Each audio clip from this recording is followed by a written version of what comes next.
Hello guys, সত্যি আমি একটা কথা বুঝে পাই না যে ব্লগাররা ব্লগ করতে আসে ঠিকই, কিন্তু এমন এমন প্রশ্ন করে যেগুলো শুনলে মানুষের এমনি মাথাটা গরম হয়ে যায়।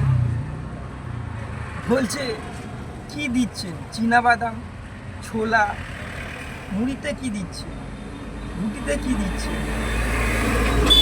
আজব কথা। সব কথা শুনলে ভাই কিছু বলার নেই। মনে হয় আমরা এই দেশে নেই, আমরা অন্য দেশে চলে গেছি, বা আমরা এই যুগেই নেই, অন্য কোনো যুগে আছি। এমন এমন প্রশ্ন করে হয়তো যারা দেখছে হয়তো তারা বোকা ড্যাশ, আর নয়তো যে করছে সে বোকা ড্যাশ। কিছু বলার নেই। এখানেই বলার ছিল যে ব্লগ করো, বুদ্ধি দিয়ে করো, ব্রেন খাটিয়ে করো, এমন এমন প্রশ্ন করো যেটার ভ্যালু অফ মানি থাকে। ভ্যালু অফ কোনো মানি নেই, যেটা দিচ্ছে দেখতে পাচ্ছি, তুমি বলছে, তারপরেও তোমরাও বলছো। ভাল লাগছে না, ব্লগারদের ভালোই লাগে না।